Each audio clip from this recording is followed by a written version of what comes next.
Welcome to all of you. In this video, we will know about the term picaresque novel. The term picaresque novel is derived from the Spanish word picaro, which means a rogue, knave, or a scoundrel. This term is applied to a kind of fiction which was especially in vogue in 18th century England. The picaresque novel is a tale of the adventures of a picaresque or a rogue who wanders from one country to another, from one setting to another, from one town to another, and from one inn to another. And in this way, the novelist gets an opportunity to introducing a variety of characters and incidents of painting society as a whole realistically. The picture may be satiric, but the aim of the novelist is to delight and entertain and not to reform or improve. The main characteristic of the picaresque novels are: first is it has a picaro or semi-criminal as its central figure. Second is the hero undergoes several adventures in different social settings. Third is, according to Diana Spearman, he is born of poor and degraded parents or is illegitimate and has therefore to shift for himself early in life. Fourth is it undergoes a series of thrilling events. Fifth is the plot is loose caring only for the central figure and the creating fresh adventures for the hero. The plot is episodic and the incidents thrilling and sensational.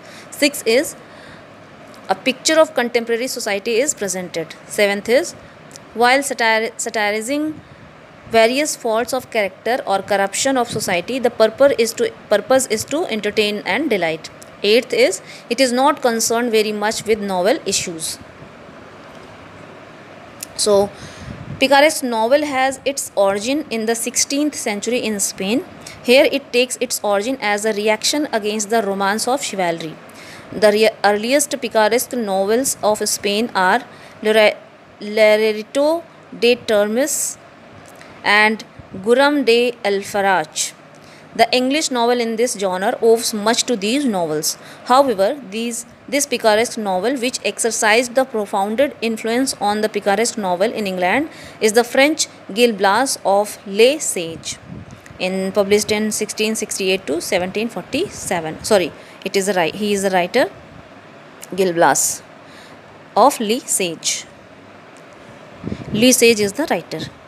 Then generally, Thomas Nash, one of the university wits, is known as the first writer of the picaresque novel in English. He experimented in various forms of literature. He is famous for his memorable contribution to English literature. For example, The Unfortunate Traveller or The Life of Jack Wilton in 1590 to 1594.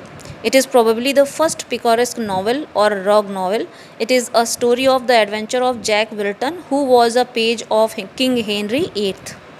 He travelled through France, Germany, Flanders, and Italy.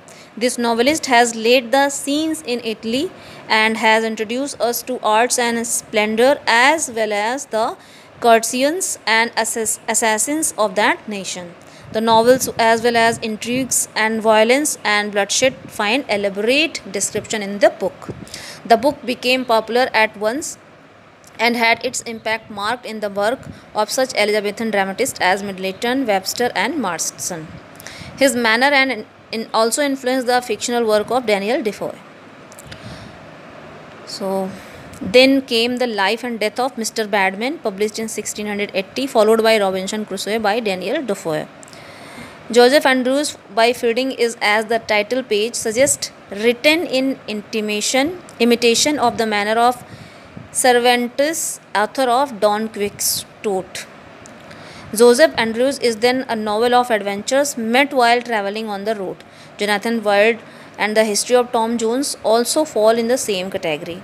Smollett, in his first novel, The Adventure of Roderick Random, followed Le Sage. Following the Spanish tradition of picaresque, Le Sage had stringed together a series of comic and farcical adventures which together exposed the manners of society, given a unity by their happening to the same man, a rogue.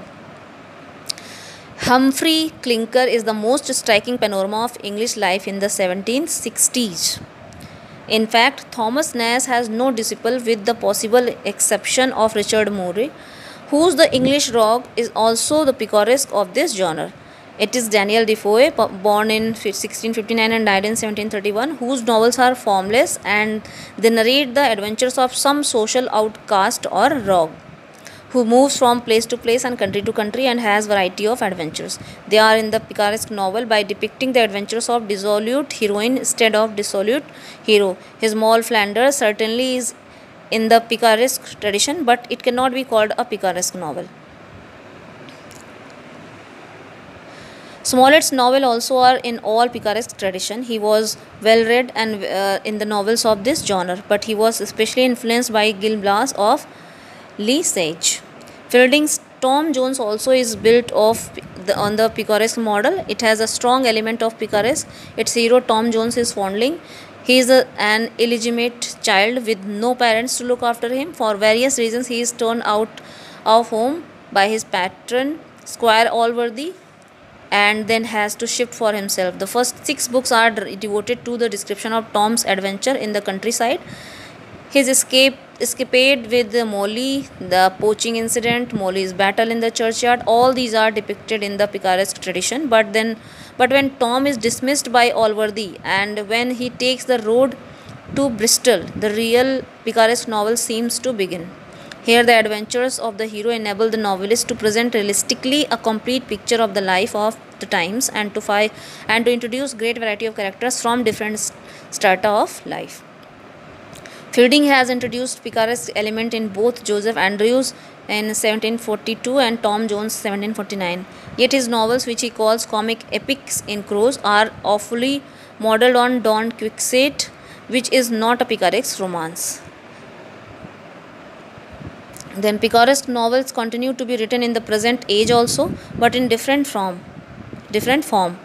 Because the term picaresque and picaresque hero need not to be restricted exclusively to prose fiction. So Byron's Don Juan, published in 1819 and to 1824, for instance, is picaresque in several ways. The picaresque is quite an important element in the novels of Charles Dickens also. The Great Expectations, Pickwick Papers, David Copperfield, Oliver Twist are all picaresque novels in a way. W.L. Cross says about Oliver Twist that Oliver Twist is a picaresque story humanized and given a realistic setting in London slums. The adventure of Pip in Great Expectation are really picaresque adventures. The only difference is that they take place on a psychological rather than physical plans. Thackeray's Vanity Fair has also a strong element of the picaresque. Becky Sharp is not only an unprincipled adventurer who moves from place to place from London to countryside and the various places in Europe, but she is also a keen social climber. She climbs up vertically with the great speed, and her downfall is equally steep. So, before concluding, we may mention the important novels of 20th century also having picaresque element in them. They are The Adventures of Huckleberry Finn, written by Mark Twain, The Adventures of Aggie March by Saul Bellow, and Confessions of Felix Cruel by Thomas Mann. Considering the trends in modern fiction, it seems quite possible that the picaresque novel may increase its dimensions and occupy the central stage, maybe in modified form. The novelist wants to paint the different aspects of life from different parts of the world, and the readers take delight in reading such stuff. Love of adventures is growing. The demand of tales of adventures is increasing. The picaresque novel may have a bright future. So, therefore, in modern times, any novel dealing with the adventures of a hero who is chivalrous and gallant, enterprising and daring in temper, and generous in outlook is viewed as a picaresque novel. In this regard, Walter Allen says that any novel in which the hero takes a journey whose course plunges him into all sorts of conditions and classes of men. So this is all about this literary form, picaresque novel. Thanks a lot for watching the video. Please like the video and do comments also, and share this video so that others can listen also and take benefit of this video. Please subscribe the channel. Thanks a lot once again for watching this video.